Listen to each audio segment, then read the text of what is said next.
بسم اللہ الرحمن الرحیم۔ السلام علیکم ناظرین، نوائے وقت ٹوڈے میں خوش آمدید اور صبح بخیر۔ میں ہوں احتشام الرحمن۔ پروگرام کا آغاز کتاب ہدایت سے۔ اللہ تعالیٰ کے نام سے جو بے انتہا مہربان رحم فرمانے والا ہے۔ اور دائیں ہاتھ والے، کیا شان ہوگی دائیں ہاتھ والوں کی، بے خار بیریوں میں اور کیلے کے گچھوں میں اور لمبے لمبے سایوں میں اور پانی کی آبشاروں میں اور پھلوں کی بہتات میں، نہ وہ ختم ہوں گے اور نہ ان سے روکا جائے گا، اور بستر بچے ہوں گے اونچے اونچے پلنگوں پر۔ سورہ الواقعہ کی آیات نمبر 27 تا 34 کا ترجمہ آپ کے سامنے پیش کیا گیا۔ اللہ تعالیٰ سے دعا ہے کہ اللہ تعالیٰ ہمیں نیک اعمال کرنے کی توفیق عطا فرمائے، قرآن پاک پڑھنے، سمجھنے، سیکھنے، اس پر عمل کرنے، اس کا احترام کرنے کی توفیق عطا فرمائے اور ہمیں بھی جنت میں جانے والا بنا دے۔ آج منگل ہے، 24 محرم الحرام 1433 ہجری، 20 دسمبر سن 2011 ہے، اور آج کے معزز مہمان کا آپ سے تعارف کرا دیتے ہیں۔ محترم ڈاکٹر محمد اجمل نیازی صاحب آج ہمارے ساتھ اسٹوڈیوز میں تشریف فرما ہے۔ ڈاکٹر صاحب السلام علیکم اور بہت خوش آمدید۔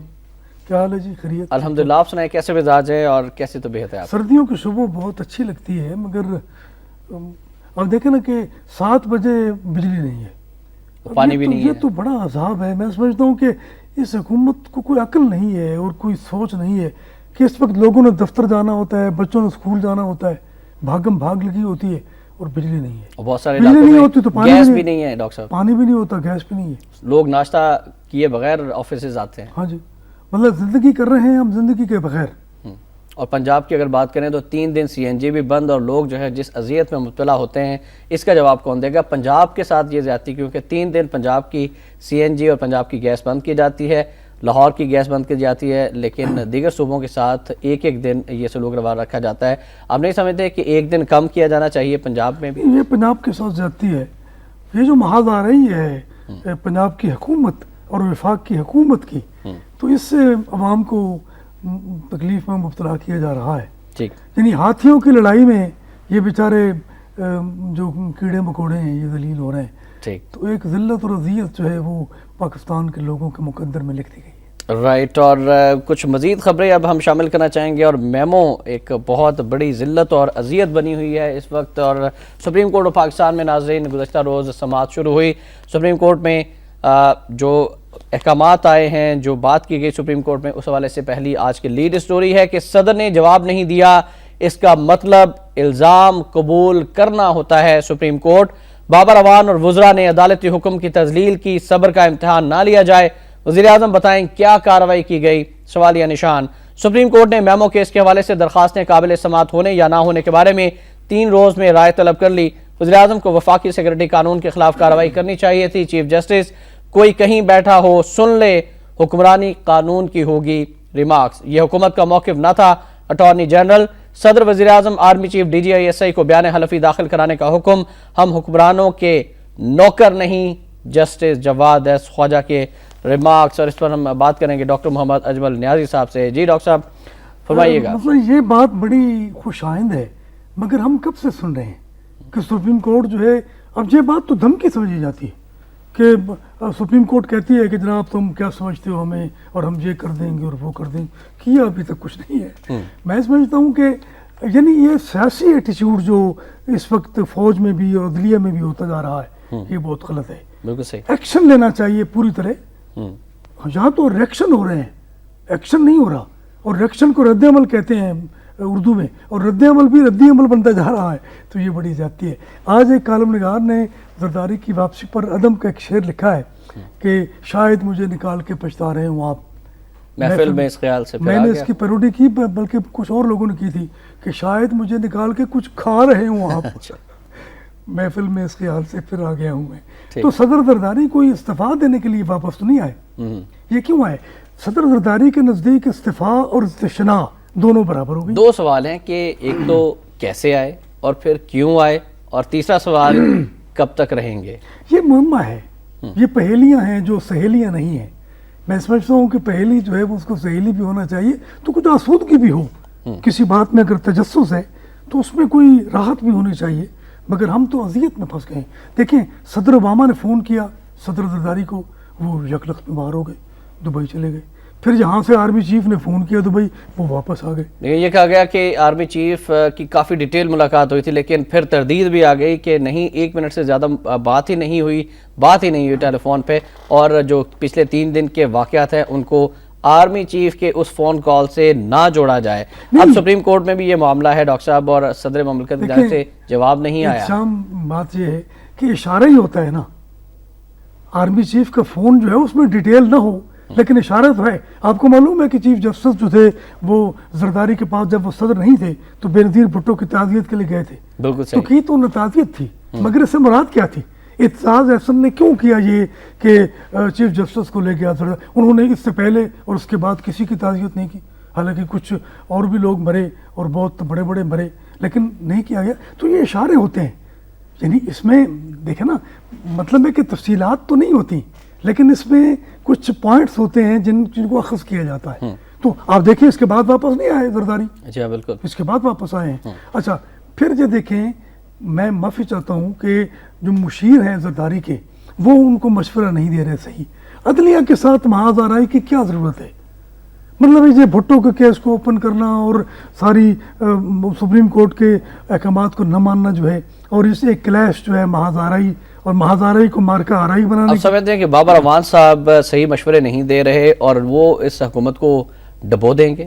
نہیں، میں اس پر تو نہیں بات کرتا، لیکن میں یہ ضرور سمجھتا ہوں کہ ڈاکٹر بابر اعوان نے شروع میں جب وہ وزیر قانون بنے تھے تو انہوں نے کہا تھا کہ میں اداروں کو تصادم سے بچاؤں گا. تو یہ تصادم سے بچایا جا رہا ہے، مطلب کہ یہ تو یعنی علاج بالمثل کیا جا رہا ہے کہ یعنی اس سے اگر کلیش کو بڑھایا جائے تو علاج بالمثل ہی ہے. صحیح. تو علاج بالمثل جو ہے وہ تو بہت آہستہ ہوتا ہے اور بہت طویل ہوتا ہے، اس سے تو لوگ تھک جاتے ہیں. آپ تو جلدی فیصلوں کی ضرورت ہے. ڈاکٹر صاحب آپ بتائیے گا کہ آپ کی انفارمیشن کیا ہے کہ صدر مملکت کو کیا یقین دہانی کروائی گئی؟ اور دوسری جانب کل کچھ غیر ملکی میڈیا نے یہ کہا کہ صدر مملکت تو محترمہ بے نظیر بھٹو شہید کی برسی کی تقریبات میں شرکت کے لیے آئے ہیں، اس کے بعد وہ مستقل طور پر پاکستان سے بیرون ملک تشریف لے جائیں گے، برطانیہ یا امریکہ. کیا کہیں گے آپ؟ یہ بھی ہے، یہ باتیں بھی ہیں اور اس کا امکان بھی ہے، لیکن میرا خیال ہے کہ صدر زرداری جو ہے وہ اتنی آسانی سے ہتھیار ڈالنے والا آدمی نہیں ہے. وہ بہت چالاک آدمی ہے اور دلیر بھی ہے، مطلب منفی ہو سکتی ہے، مثبت ہو سکتی ہے، دلیر دوستوں کے دوست ہے وہ اور ڈٹ جانے والا. دیکھیں امریکہ اس وقت پاکستان میں حالات کو بگاڑنے کی کوشش کر رہا ہے. وہ فوج کے ادارے کو بھی تباہ کرنا چاہتا ہے. اس کے لیے وہ سویلین حکومت اور عسکری جو قیادت ہے اس کو لڑوانا چاہتا ہے. لیکن صدر زرداری اس کے سامنے ایک دیوار بنا ہوا ہے. بظاہر مجھے نہیں معلوم کہ اندر کھاتے کیا بات ہے، کیونکہ اصل بات تو لوگوں کو معلوم ہی نہیں ہوئی کبھی بھی. یعنی جو حقیقت ہے وہ حقیقت تلخ حقیقت بن جاتی ہے مگر لوگوں تک نہیں پہنچتی ہے. تو یہ بڑی زیادتی کی بات ہے کہ لوگ بیچارے کیا آسانیاں کرتے رہتے ہیں، افواہیں اڑاتے رہتے ہیں. دیکھیں افواہ تب اڑتی ہے جب سچی خبر نہیں پہنچتی ان تک. جب روک لی جاتی ہیں خبریں تو پھر لوگ جو ہے وہ اڑاتے ہیں، کبوتر اڑاتے ہیں، کبھی طوطے اڑاتے ہیں، کبھی ہاتھوں کے طوطے اڑاتے ہیں. تو اس طرح یہ صورتحال جو ہے بڑی گمبھیر ہے. لیکن دیکھیں میں نواز شریف کی مخالفت کے باوجود صدر زرداری اور گیلانی نے ایکسٹینشن دی جنرل کیانی کو، سوات کے معاملے میں کوآپریٹ کیا. اس کے علاوہ بھی کیری لوگر بل پر انہوں نے حسین حقانیت جو تھی اس میں اس کو بھی انہوں نے تسلیم کیا. کور کمانڈرز کی کانفرنس کے جو فیصلے تھے ان کو تسلیم کیا انہوں نے. تو بہت ساری باتیں ہیں جس میں کمپرومائز نظر آتا ہے عسکری اور سیاسی قیادت کا آپس میں. تو یہ معلوم نہیں ہے کہ یہ گٹھ جوڑ جو ہے یہ گٹھ جوڑ ہے یا کوئی وقتی طور پر کوئی کمپرومائز ہے یا کیا ہے. اور یہ بات بھی ہے جو آپ نے کہی ہے، اخبار میں چھپی بھی ہے، کہ برسی کے بعد وہ چلے جائیں گے. اور برسی پر وہ کیا کہتے ہیں، ہڑبڑا کر کہتے ہیں یا دھیمی انداز میں کہتے ہیں، یا ان کے کہنے سے پاکستان کو فائدہ ہوتا ہے یا پاکستان کو نقصان ہوتا ہے.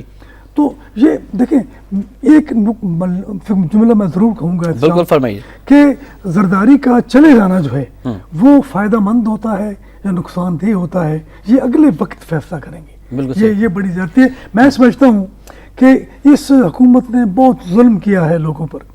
یعنی میں نے بھی آپ سے کہا کہ لوڈ شیڈنگ کے کیا لوڈ شیڈنگ، دیکھیں کچھ دنوں کے لیے لوڈ شیڈنگ کیوں بند ہو جاتی ہے؟ تو بجلی کہیں نہ کہیں تو ہے نا. تو بجلیاں کیوں گرائی جا رہی ہیں ہم پر؟ گیس بھی ہے، گیس گیس بھی کی کمی نہیں ہے گیس بھی ہے اس ملک کے اندر. اچھا جب صنعتیں بند ہوں گی تو معاشی صورتحال کا کیا بنے گا؟ میں سمجھتا ہوں کہ پاکستان کو برباد کرنے کے لیے اس حکومت نے جو کچھ کیا ہے وہ کسی حکومت نے نہیں کیا. اس کا نام گینیز بک آف ریکارڈ میں آنا چاہیے اس حکومت کا. اور جو یہ کچھ امریکی ایجنڈے کے تحت کیا گیا، پاکستان کے اداروں کو تباہ کر دیا جائے، ظاہر ہے، پاکستان ظاہر کے ہے، اداروں کو امریکی لڑا دیا جائے، ڈس انٹیگریٹ کر دیا جائے، پھر عوام کو پریشان کر دیا جائے، معاشی بدحالی کر دی جائے. کیا یہ امریکی ایجنڈا ہے؟ بالکل امریکی ایجنڈا ہے، یہ ٹوٹل امریکی ایجنڈا ہے، وہ اس پر یہ کیا جا رہا ہے. لیکن اس میں پھر یہ بھی دیکھنا چاہیے نا کہ کلیش جو ہے اداروں کے درمیان وہ کیا کرتا ہے. مثلا میں سمجھتا ہوں اس تمام تر تلخی کے باوجود جو میں موجودہ حکومت کے لیے بول رہا ہوں، میں کہتا ہوں کہ موجودہ حکومت کو نہیں گرانا چاہیے، گرانا نہیں چاہیے، اس حکومت کی اصلاح کرنی چاہیے، اس حکومت کو وقت دینا چاہیے. اور میں سمجھتا ہوں کہ اس حکومت کی وجہ سے جو نقصانات ہو رہے ہیں ان کا ازالہ کرنے کی کوشش کرنی چاہیے، ان کی تلافی جو ہے وہ ساتھ ساتھ ہوتی رہنی چاہیے. لیکن اس حکومت کو گرانا، دیکھیں نا کس طرح گرائی جائے گی حکومت؟ یعنی استعفیٰ تو نہیں دیں گے. صدر زرداری استعفیٰ دینے کے لیے تو پاکستان نہیں آئے، استعفیٰ نہیں دیں گے تو کس طرح آپ نکالیں گے اس کو؟ آئینی طریقے سے نکالنا جو ہے وہ ناممکن ہے، غیر آئینی طریقے سے تو پھر جمہوریت کا کیا بنے گا؟ دیکھیں ایک جملہ اور، میں سمجھتا ہوں کہ یا تو یہی سیٹ اپ چلے گا، یہ سیٹ اپ ہے اپسیٹ ہے، سیٹ اپ ہے یا اپسیٹ ہے، یہ چلے گا، اور یا پھر کو ہوگا. اور یہ کو جو ہے وہ معمولی کو نہیں ہوگا، عدلیہ بھی اس کی ذات میں آئے گی. جب وزیر اعظم گیلانی، جس کو میں کٹ پتلی وزیر اعظم کہتا ہوں، وہ یہ کہتا ہے کہ میں گیا تو سب جائیں گے، تو اس کا اشارہ صرف نواز شریف کی طرف نہیں ہے، صرف سیاستدانوں کی طرف نہیں ہے، بلکہ عدلیہ کی طرف بھی ہے کہ عدلیہ جو ہے وہ بھی ایک درمیان میں کردار ادا کر رہی ہے، جو میرا خیال ہے کہ عدلیہ کو محتاط انداز اختیار کرنا چاہیے تھا. کہ میمو کا معاملہ جو ہے یہ سپریم کورٹ میں نہیں آنا چاہیے تھا، نہیں آنا چاہیے، بالکل نہیں. ہم ڈاکٹر بابر روان جی کہتا ہے کہ کس کے ایجنڈے پہ کام کر رہے ہیں نواز شریف، تو اس پر بھی سوچنا چاہیے. میں سمجھتا ہوں کہ رضا ربانی جیسے آدمی کی قیادت میں ایک کمیشن بنایا گیا، تو رضا ربانی سے اختلاف ہو سکتا ہے لیکن وہ اپرائٹ آدمی ہے، اس تمام پیپلز پارٹی میں سب سے بہتر آدمی ہے وہ، اور اصولوں کا آدمی بھی ہے، تو اس کی جو فائنڈنگز ہیں، تحقیقات ہیں، اس کا انتظار تو کر لیا جائے. اچھا، میمو کے حوالے سے جو آپ نے بات کی، سپریم کورٹ آف پاکستان میں بھی کچھ اس کے 6 پوائنٹ ہیں میمو میں، وہ ڈسکس کیے گئے. کچھ میں چاہوں گا کہ آپ کی اجازت سے میں اس پر تھوڑا سا اپنی ناظرین کو ترجمہ پیش کروں کہ میمو میں لکھا کیا ہے. میمو میں لکھا ہے کہ یہ دوسرے پیج پر ہے کہ آپ کی براہ راست دخل اندازی کی درخواست کر رہے ہیں تاکہ جنرل کیانی اور جنرل پاشا دونوں کو یہ پیغام پہنچایا جائے کہ سویلین حکومت کو گرانے کی کوششیں بند کر دیں. ان کو یہ بتایا جائے کہ یہ سانحہ مشرقی پاکستان والی صورتحال ہے.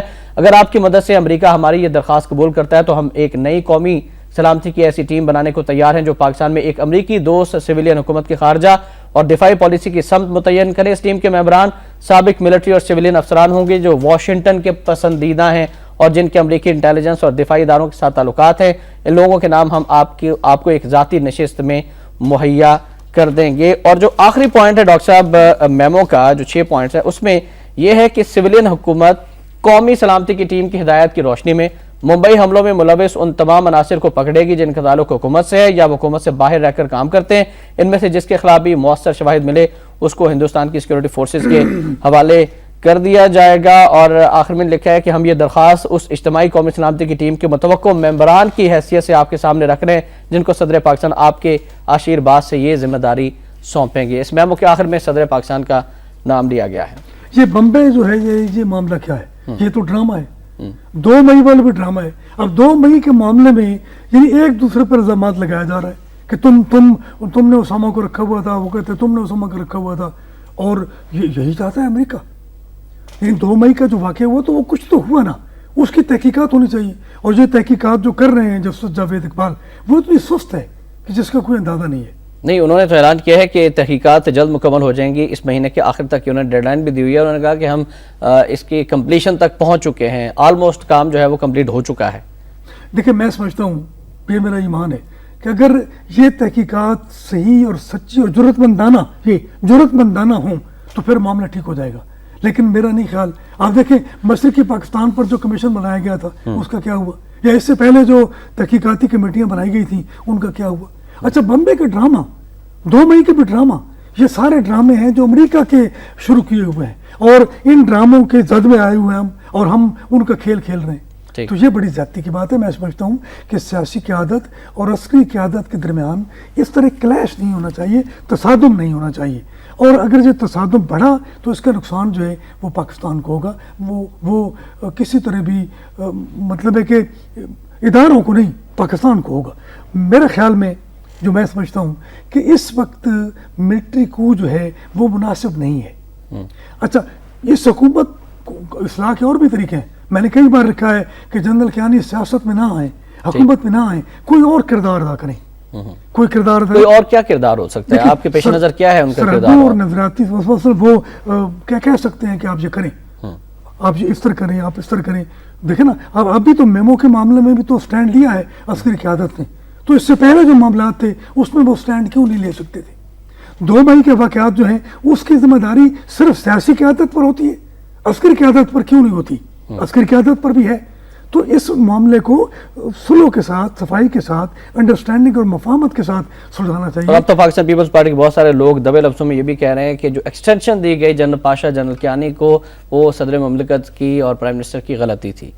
اچھا دیکھیں نا, یہ اگر غلطی تھی بھی تھی, اگر تھی تو پھر بھی نہیں کہنا چاہیے.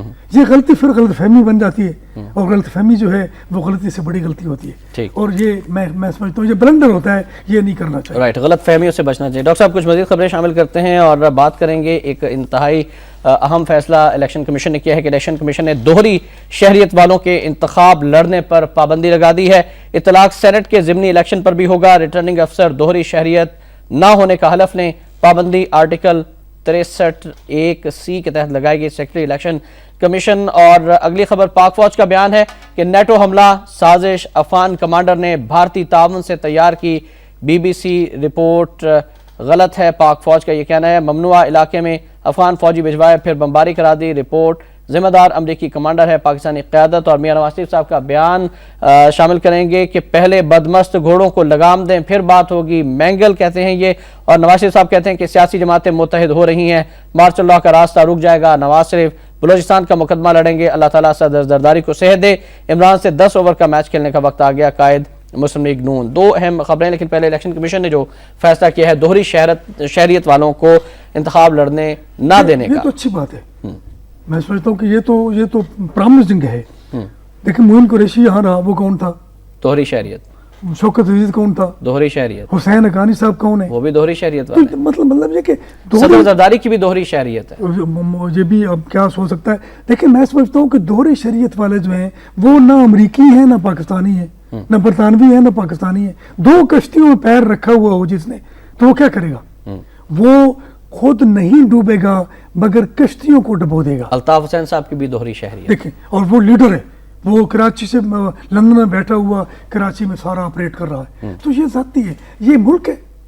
مجھے شرم آتی ہے, میں معافی چاہتا ہوں اس ملک کا شہری ہونے کے لیے, جبکہ یہ قائد اعظم کا پاکستان ہے اور میں فخر کرتا ہوں پاکستانی ہونے پر. لیکن اب موقع آ چکا ہے کہ لوگ شرما رہے ہیں پاکستانی کہنے کے لیے. بعض لوگ دوسرے ملک کا پاسپورٹ پکڑ کے فخر کرتے ہیں اس کو میڈیا کے سامنے دکھانے میں. ہاں دیکھیں نا, یہ بات ایک ایم پی اے نے رضا حیات راج کس نے پارلیمنٹ میں پیش کی تھی, دوہری شہریت والی بات, تو سیاستدانوں نے کیوں اپروو نہیں کی؟ یہ الیکشن کمیشن نے یہ فیصلہ کیوں کرنا پڑا ہے؟ تو پارلیمنٹ کی بالادستی یہ مذاق کرتا ہے. اس پہ عمل کس حد تک ہوگا, یا اس میں بھی ہمارے سیاستدان کوئی چیٹنگ کا نیا راستہ نکال لیں گے؟ جس طرح سے جعلی ڈگریوں کا معاملہ آیا تھا, اب شہریت کے حوالے سے بھی کوئی بیچ کا راستہ نکالنے کی کوشش کی جائے گی. جو زرعی اصلاحات کی تھیں صدر ایوب نے, تو پھر کیا کچھ نہیں کیا تھا ان سیاستدانوں نے, جاگیرداروں نے اور وڈیروں نے. تو یہ تو کچھ نہ کچھ کریں گے. یہ تو پاکستان کو لوٹ مار اور مار دھاڑ. کسی کے پاس برطانیہ کی امیگریشن ہے, کسی کے پاس کینیڈا کی, کسی کے پاس امریکہ کی, کسی کے پاس فرانس کی. تو آپ نہیں سمجھتے کہ آئندہ اگر ایسا اس پر عمل کر لیا جاتا ہے تو اسمبلی, جو موجودہ اسمبلی ہے, 50 سے زیادہ % لوگ جو ہے وہ نااہل ہو جائیں گے؟ نااہل ہونا چاہیے. میں سمجھتا ہوں کہ ایک ضرور بات میرے ذہن میں ہے کہ ایسی حکومت ہونی چاہیے جو یہ سارے کام کر دے. اسے جنرل کیانی کی بھی پناہی حاصل ہو تو پھر بھی ٹھیک ہے, لیکن جنرل کہانی کو براہ راست نہیں آنا چاہیے. یہ میرا ایمان ہے, اور میں ماشاء اللہ کے خلاف ہوں. اور میں جمہوریت, یہ جمہوریت نہیں ہے, یہ ٹوٹی پھوٹی جمہوریت. اس سے تو سچی جمہوریت پر بھی ایمان ختم ہو جاتا ہے. عمران خان کی شہریت کے حوالے سے آپ کے پاس کیا اطلاعات؟ مجھے معلوم نہیں, لیکن بہرحال عمران خان کیا کر رہا ہے؟ عمران خان کی تحریک انصاف میں مشرف کے سارے وزراء جو ہیں وہ جا رہے ہیں، ایم پی بھی جا رہے ہیں، بلکہ میں نے ایک جملہ کہا تھا تو دوستوں نے بڑا پسند کیا کہ مشرف پاکستان نہیں آ رہا، وہ تحریک انصاف میں آ رہا ہے۔ تحریک انصاف میں یہاں پہ ڈاکٹر صاحب آپ کو روکنا چاہوں گا، اسی موضوع پر ناظرین مزید گفتگو بھی ہوگی، آپ کی کال بھی شامل کی جائیں گی، آج آپ ہمارے ساتھ رہیے گا۔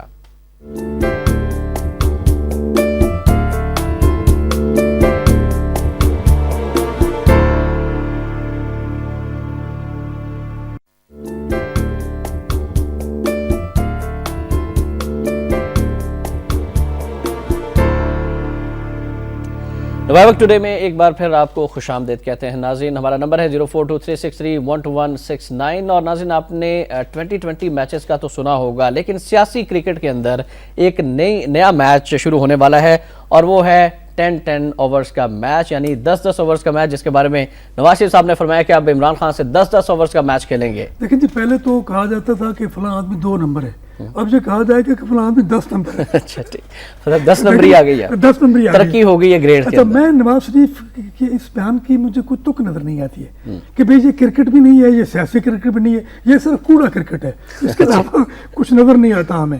اچھا، پھر عمران خان کو کیوں اپنا مد مقابل بنا لیا ہے عمران نے، اپنے نواز شریف نے؟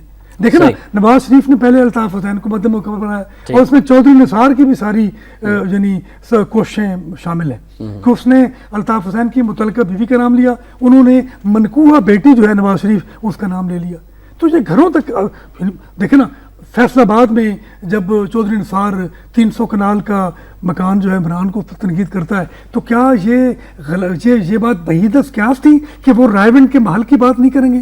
تو یہ چودھری نثار جان بوجھ کر کرتا ہے، اور چودھری نثار، میں یہ یہاں پر ان بورڈ میں ٹی وی پر کہہ رہا ہوں کہ وہ کبھی بھی نواز شریف کی حمایت نہیں۔ اور آپ سمجھتے ہیں کہ ساسے ظاہر کرنے کے نعرے کے ساتھ ساتھ اب ایک نیا نعرہ ہونا چاہیے کہ اپنی شہریت بھی ظاہر کی جائے، شہریت ظاہر کریں۔ بالکل اچھی بات، ٹھیک ہے ڈاکٹر صاحب، اور ایک کالر ہمارے ساتھ امریکہ سے ہیں، محسن صاحب۔ السلام علیکم محسن صاحب۔ وعلیکم السلام ڈاکٹر نیازی صاحب کو سلام، اور یہ اتنی اہم خبر میں شیئر کرنے جا رہا ہوں ڈاکٹر صاحب سے اور پوری قوم کے ساتھ، شاید کسی نے پہلے ذکر نہیں کیا۔ ڈاکٹر صاحب، یہ امریکہ میں اسی مہینے الینوائے ایک ریاست ہے شکاگو جس کا شہر ہے، اس کے گورنر کو پورے 14 سال کی سزا ہوئی ہے، اس لیے کہ اس پہ کرپشن کے چارجز ظاہر ہوئے تھے۔ اور یہ میں سرخی پڑھ کے آپ سے اس پہ رائے لینا چاہوں گا کہ یہاں کے صدر اور گورنر کیوں مستثنی نہیں قرار دیتے؟ ہمارے جو گورنر اور صدر ہیں وہ کہتے ہیں کہ ہم عدالت کو جواب بھی نہیں دینا چاہتے۔ یہ سرخی ہے کہ Rod Blagojevich sentenced to 14 years, اور the disgraced Illinois governor admits to terrible mistakes gets a harsh. جی ہاں بالکل، کافی دنوں سے محسن صاحب ان پر مقدمہ چل رہا تھا، اور اب الینوائے کے گورنر کو 14 سال کی سزا بھی ہو گئی ہے، اور بڑی اچھی بات ہے کہ قانون پر عمل وہاں پر کیا جاتا ہے۔ دیکھیں یعنی صدر زرداری نے جواب ہی نہیں دیا، اور چیف جسٹس کہتا ہے کہ جواب نہ دینا جو ہے الزامات کو تسلیم کرنے کا۔ ہاں تو امریکی صدر بھی عدالت کے سامنے پیش ہو سکتا ہے، لیکن پاکستان کا آئین جو اسلامی آئین ہے، اسلام کے مطابق یہ ہے کہ صدر سمیت ہر کسی کو عدالت کے سامنے پیش ہونا چاہیے، جواب دہ ہے ہر کوئی، لیکن یہاں پر کہا جاتا ہے کہ گورنرز مستثنیٰ ہیں، اس کے علاوہ صدر مملکت مستثنیٰ ہیں، عدالت کے سامنے نہیں جا سکتے۔ کیا کہیں گے آپ؟ میں سوچتا ہوں استثناء کو بالکل ختم ہونا چاہیے، یہ تو بڑی زیادتی ہے کہ جو صدر ہے وہ کیا آسمان سے گرا ہوا ہے، گورنر جو ہے وہ آسمان سے گرا ہوا ہے۔ اور عدالت کی جتنی ذلت اس دور میں ہو رہی ہے، میں سمجھتا ہوں کہ یہ چیف جسٹس افتخار چودھری جو ہے، چیف تیر جہان نثار، بے شمار تو یہ ان کو بھی اس کا نوٹس لینا چاہیے کہ یہ کیا ہو رہا ہے۔ سپریم کورٹ کی اتنی تذلیل، اتنی توہین جو ہے وہ ناقابل برداشت ہے میرے لیے بھی، میں سمجھتا ہوں سب کے لیے ناقابل برداشت ہے، پاکستان کے عوام کے لیے ناقابل برداشت، انہیں سٹینڈ لینا چاہیے، اور میں سمجھتا ہوں کہ وارنٹ گرفتاری جاری کرنے چاہیے ان وزراء کے، وزیر اعظم کے اور صدر کے جو اس طرح کا رویہ اختیار کرتے ہیں۔ رائٹ، عمران خان صاحب کا بیان، اس کے بعد مصطفیٰ صاحب کی کال شامل کریں گے کہ جہانگیر ترین، اویس لغاری، غلام سرور، سکندر بوسن، ابرار الحق سمیت کئی تحریک انصاف میں شامل۔ عمران خان کہتے ہیں کہ فرشتے نہیں ملیں گے، معاشرہ کرپٹ ہے، اسی میں سے امیدوار لائیں گے، حکومت زیادہ دیر نہیں چلے گی، تحریک انصاف کا سونامی مسلم لیگ نون، کاف لیگ، پیپلز پارٹی کو کھانے والا ہے، 25 دسمبر کو نئے پاکستان کا ایجنڈا دیں گے۔ مصطفیٰ صاحب ہمارے ساتھ ٹیلی لائن پر ہیں۔ السلام علیکم مصطفیٰ صاحب۔ السلام جی، پہلی بات دوہری شہریت پہ میں بڑا اس سے مطمئن ہوں، لیکن سوال یہ پیدا ہوتا ہے کہ اس دوہری شہریت والوں نے لندن سے بیٹھ کے